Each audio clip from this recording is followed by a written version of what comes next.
Buenas tardes. Prometí el en vivo porque ayer hice un video. Los videos no pueden durar más de 15 minutos y quería tocar varias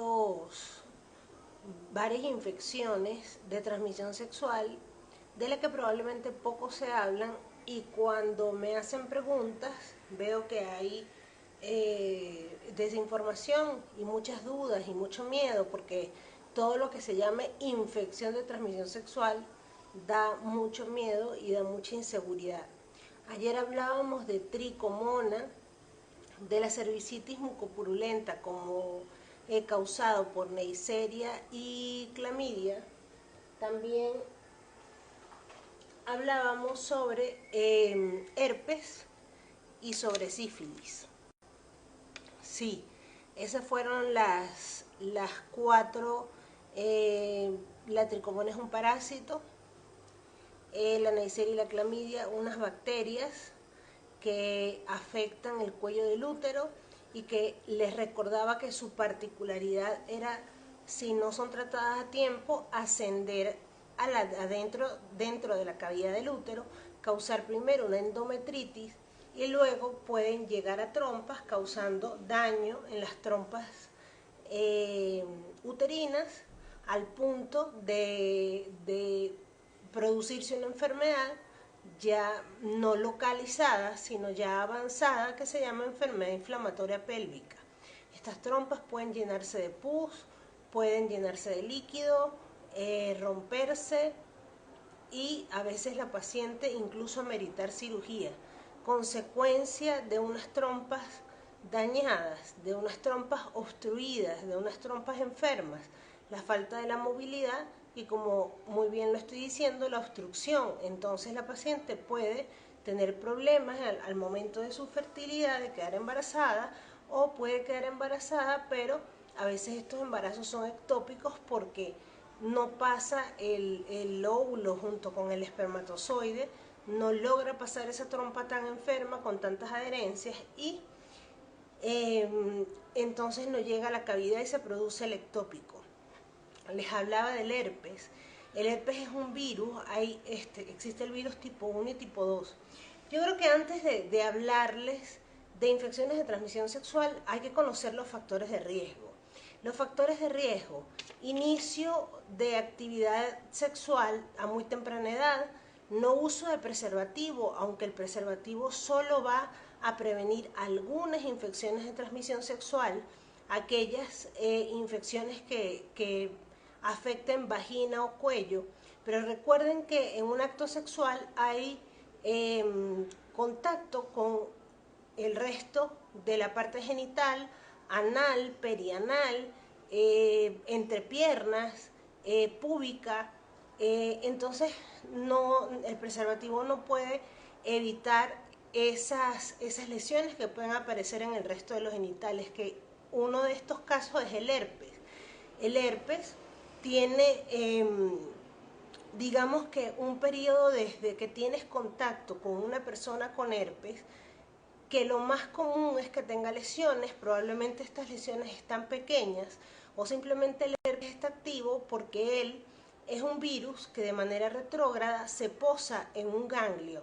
Cuando es el herpes bucal es el trigémino, y cuando es el herpes genital es en el nervio sacro.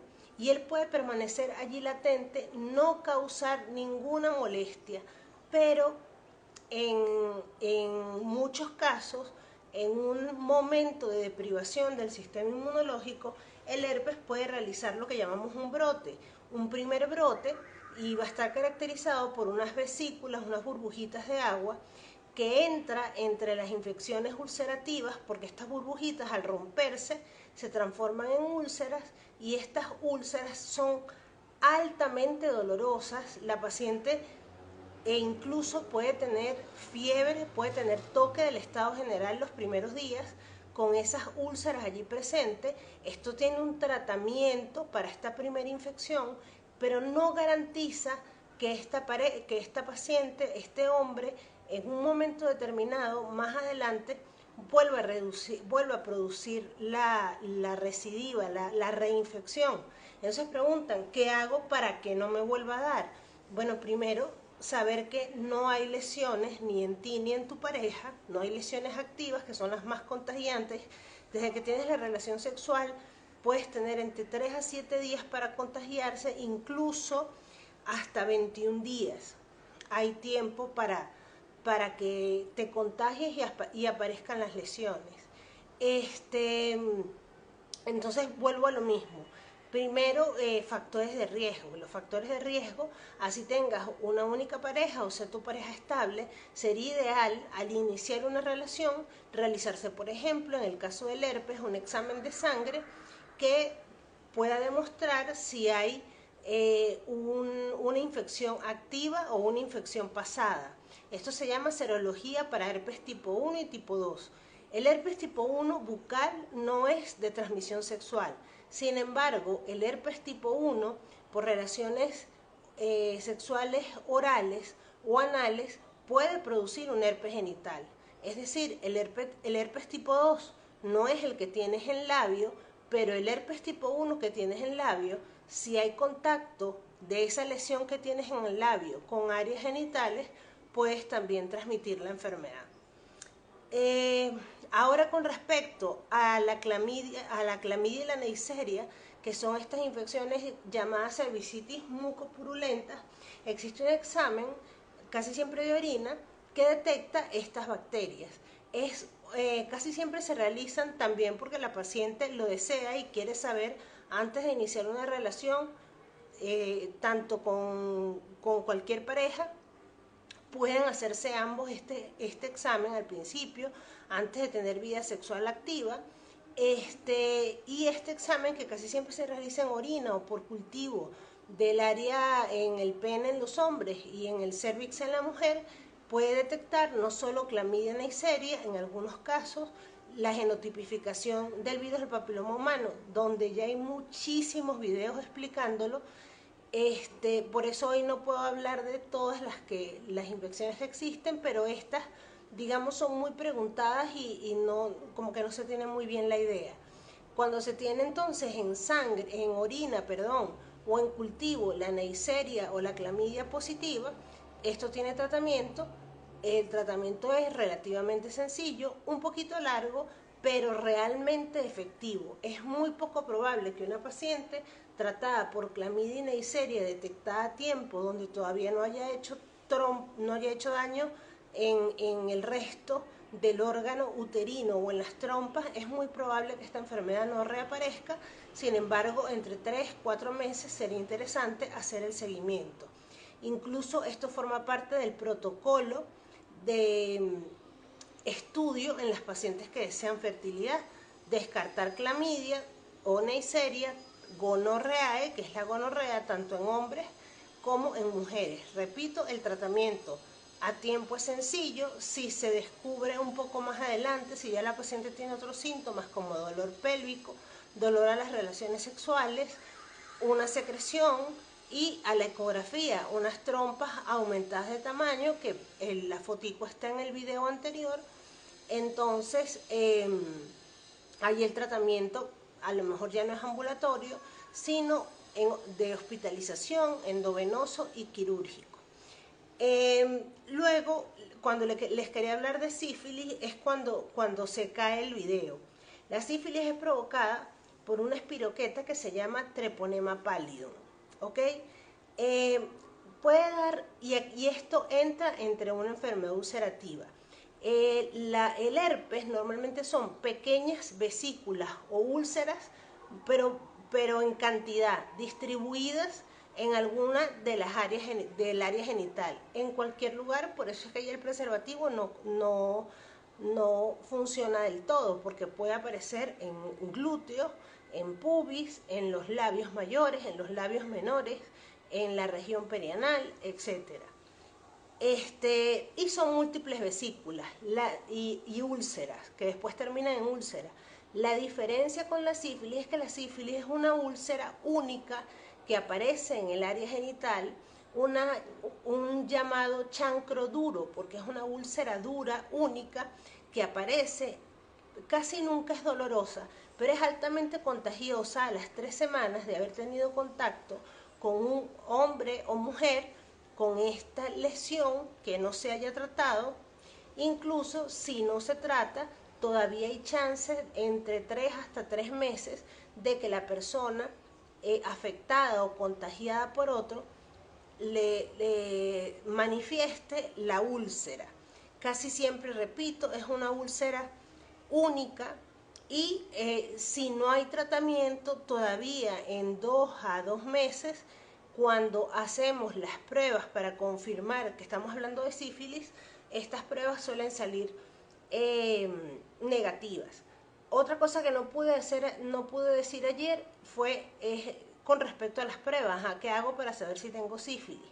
Lo que se hace a nivel general es el BDRL. El BDRL es un estudio inespecífico, no es específico para sífilis, pero que cuando da reactivo o tiene diluciones positivas altas, podemos sospechar, y obvio más si tenemos una paciente con una úlcera, pero podemos sospechar que esta paciente pueda tener sífilis. Y para diagnosticar, para poder ver directamente este treponema pallidum, que es el causante de la sífilis, existe un estudio de inmunofluorescencia que permite ver el treponema directamente, por eso se llama una prueba treponémica, y se realiza el FTA-ABS. En la sífilis primaria, que es solo la aparición de esta úlcera única como un chancro, el tratamiento es tan sencillo como la penicilina benzatínica en única dosis de 2.400.000 unidades. Si la sífilis es tardía, ha sido latente, ya pasó sífilis secundaria o no es tratada, el esquema de tratamiento cambia. Eso es lo que les quería decir sobre estas 4 infecciones de transmisión sexual.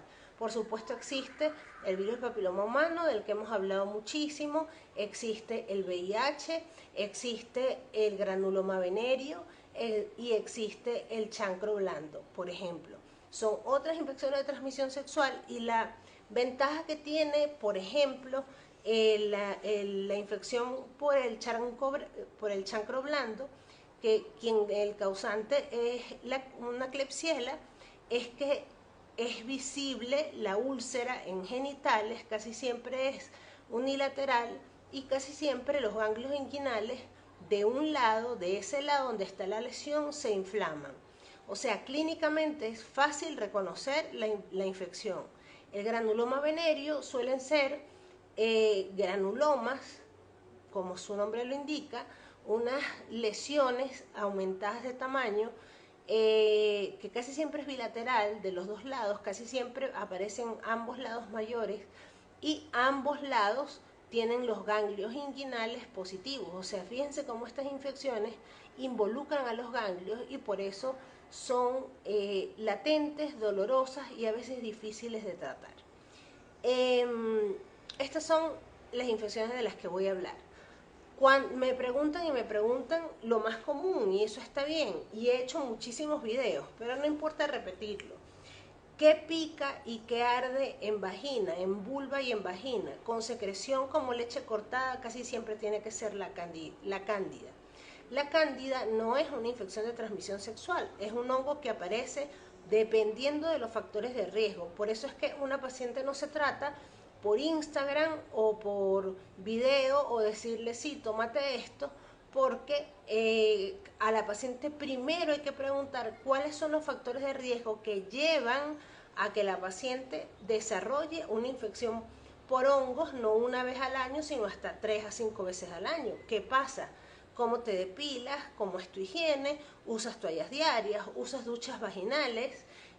No hay un correcto equilibrio en tu flora vaginal, y así también puede aparecer la vaginosis bacteriana, que en vez de ser hongo son unas bacterias, un complejo de bacterias, donde el síntoma característico, en vez de picor o ardor, es una secreción grisácea con un olor a pescado, y eso tiene otro tratamiento. Y estas dos entidades, tanto cándida como vaginosis bacteriana, no son infecciones de transmisión sexual, y algo importante es que pueden venir mixtas.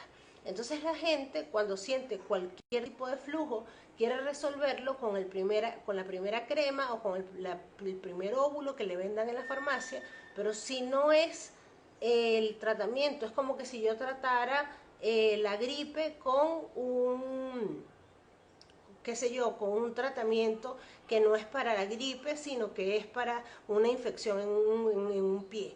O sea, no tiene ni pies ni cabeza. No puedes automedicarte con óvulos y cremas y antibióticos si no sabes el agente causal de lo que te está sucediendo. Por eso venden medicamentos mixtos que solo sirven, estos medicamentos que traen, que una farmacéutica te puede decir, esto cubre todo, y tú creer que al ponerte esto te quitas todo lo que tengas. Pues quitarte todo lo que tengas implica quitar también las bacterias buenas, y las bacterias buenas son los lactobacilos. Los lactobacilos son esas bacterias que deben estar en un 90% en la vagina. Si nosotros lográramos mantener que la vagina siempre tuviera su 90% de lactobacilos, créanme que ellos se encargan.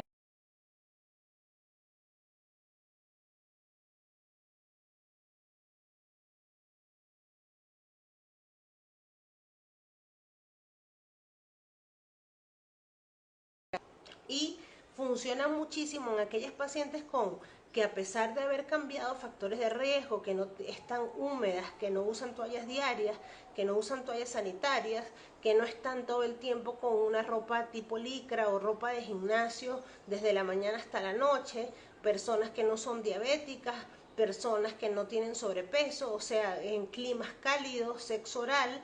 Todo esto hay que interrogarlo para ver si mejorando ciertas conductas no es tratar la enfermedad, sino evitar la enfermedad. Los lactobacilos los puedes consumir en yogur griego, y secundariamente los probióticos que se toman para problemas intestinales, secundariamente pueden ayudar también los probióticos no son más que eso, los lactobacilos son probióticos. Entonces, si no se encuentran de manera local, vuelvo y repito, que serían para mejorar la flora intestinal, la flora vaginal, entonces nos queda tomar probióticos para mejorar la flora intestinal, y secundariamente va a mejorar la flora vaginal.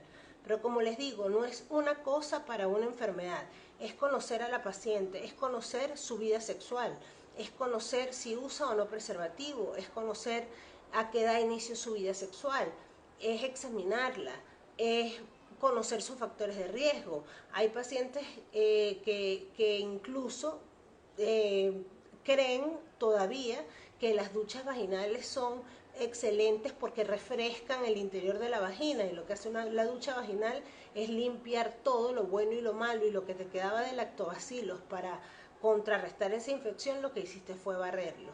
Diciendo esto, voy a leer algunas preguntas. Me pueden hacer preguntas en vivo. Si quieren estar en el en vivo para explicar o preguntar algo, este es el momento, porque esto sí dura más tiempo que los 15 minutos, pero básicamente hice un recuento completo de lo que quería decir ayer, y si quieren complementar lo que están escuchando hoy, vean el video de ayer, que es corto, y así sus imágenes. Leo. Por ejemplo, aquí dice con vinagre, jajaja, y es peor. Sí, la gente inventa muchísimos remedios caseros que no tienen ningún tipo de aval científico, y pues que no puedo recomendar por este medio. ¿Alguna otra pregunta o alguien que quiera sumarse al en vivo? Aquí tengo 3 solicitudes. Si alguna de estas personas quiere estar en el en vivo, con mucho gusto, ¿no? Y sigo esperando preguntas. Pregunten, porque después en el directo me hacen 60 preguntas al día, y yo no puedo contestar 60 preguntas individualizadas al día. Aprovechen este momento para hacer sus preguntas y aclarar sus dudas.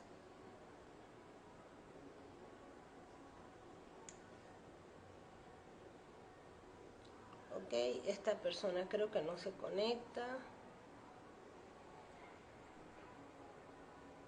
Si un paciente con herpes que no tenga actualmente vesículas Si no hay vesículas, la posibilidad de transmisión es muy baja. Otra pregunta, quiste de Bartolino. El quiste de Bartolino es una glándula que tenemos todas las mujeres, una de cada lado de los labios. No es una infección de transmisión sexual, sin embargo esta glándula puede infectarse y llenarse de pus, y la solución, además de los antibióticos que necesitan, va a ser, para que no repita esta bartolinitis, habría que operar el quiste, quitarlo y resecarlo desde su base, porque si no es un círculo vicioso. Se cura, el bartolino es una glándula que sigue tapada, se puede volver a llenar de líquido, se puede volver a infectar y así sucesivamente.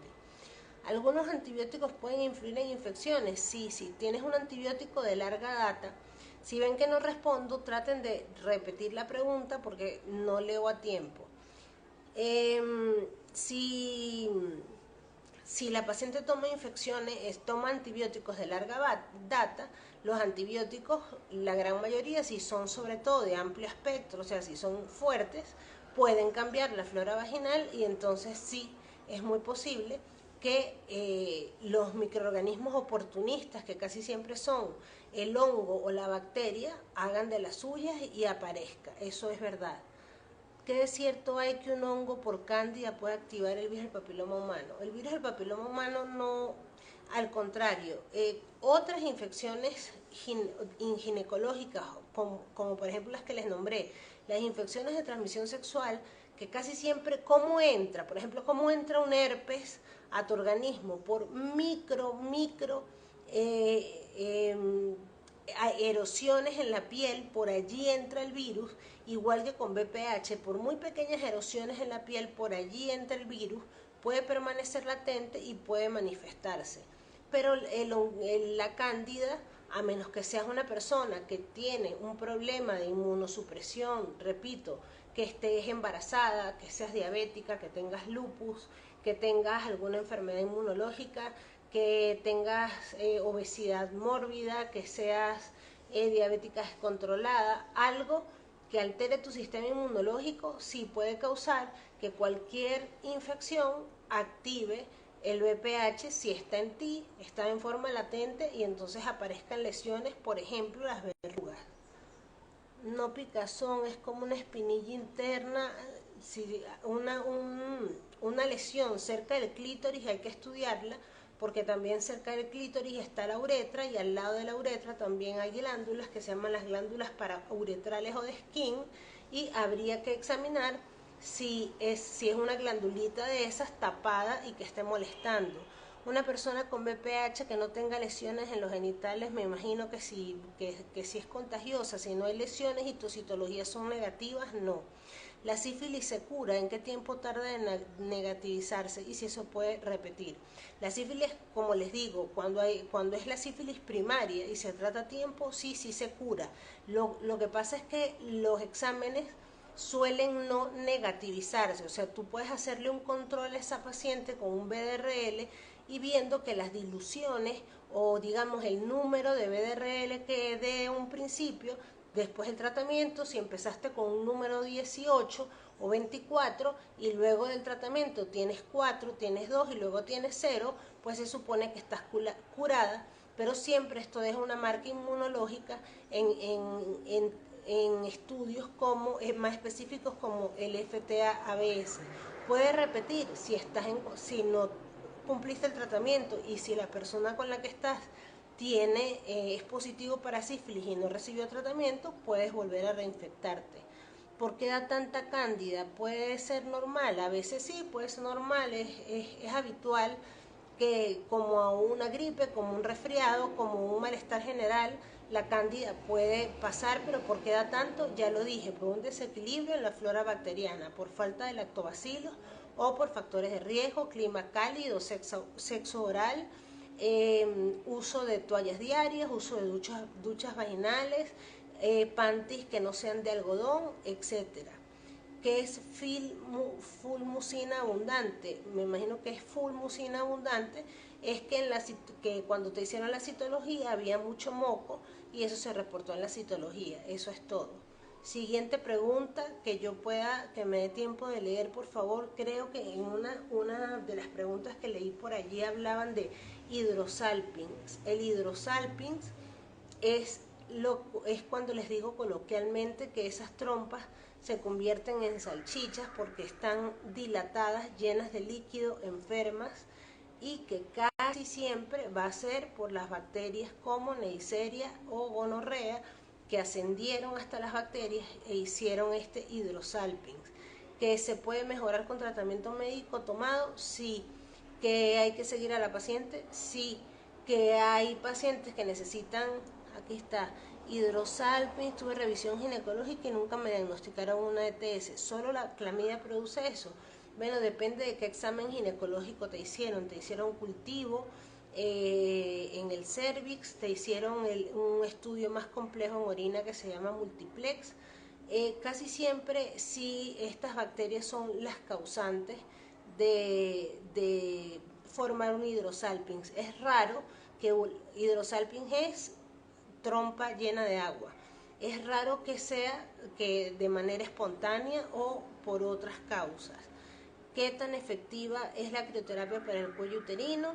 No estamos hablando del virus del papiloma humano, la crioterapia tiene sus indicaciones dependiendo del tipo de lesión que se descubra tanto en tu citología y que se confirme en colposcopia o biopsia.